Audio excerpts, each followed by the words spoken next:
ایک بیانیے کے ساتھ سیکورٹی فورسز کے پیچھے کھڑا ہونا ہوگا، اور ہم یہ کر کے دکھائیں گے۔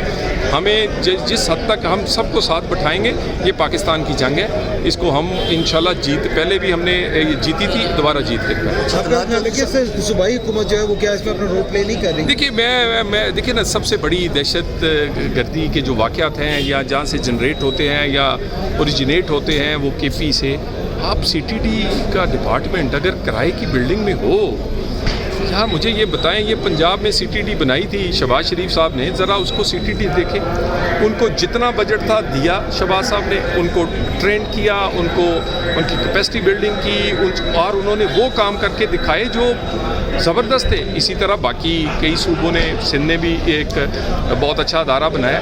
تو میرا خیال ہے دیکھیے نا، نیشنل ایکشن پلان پہ عملی طور پہ عمل نہیں کریں گے، جس میں آدھے سے زیادہ نکات تو صوبوں کے ہیں۔ دیکھیں نا، اب یہ کہتے ہیں جی ہمیں یہ بارڈر سے آ جاتی ہیں، جی لوگ آ جاتے ہیں، بارڈر سے روکتے کیوں نہیں؟ او بھائی میرے، آپ کو انٹیلیجنس ایجنسیز جب ایک انفارمیشن دیتی ہیں، آپ کے اداروں کی جب کیپیسٹی نہیں ہے کہ اس کو مٹیریلائز کر سکیں یا لوگوں کو پکڑ سکیں، تو اس انفارمیشن کا آپ کو فائدہ نہیں ہوتا۔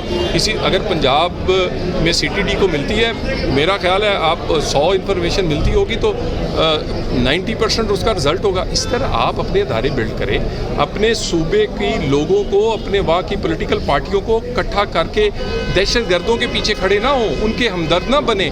یہ آپ کے لوگ بیان نہ دیں کہ وہ ٹھیک کر رہے ہیں، جی ان کے ساتھ جو آپ یہ کر رہے ہیں، آپ نے کیونکہ افغانستان فلانی جگہ حملہ کیا تھا تو انہوں نے ری ایکشن دینا تھا۔ یعنی ہمدردیاں نہ پیدا کریں، اپنی کنسٹیچوئنسی یا ووٹ کے لیے یہ مت کریں، یہ آپ پاکستان کے ساتھ نہ کھیلیں۔ یہ بار بار سمجھایا جا رہا ہے، صوبے کا رول ان کو کرنا پڑے گا، کسی اس سے ہٹ کے کہ کون کس پارٹی کا وزیر اعلیٰ ہے۔ نیشنل ایکشن پلان پہ جو عمل ہے اس پر بالکل من انشاءاللہ ہوگا، اور صوبوں کو اپنی ذمہ داری لینی پڑے گی۔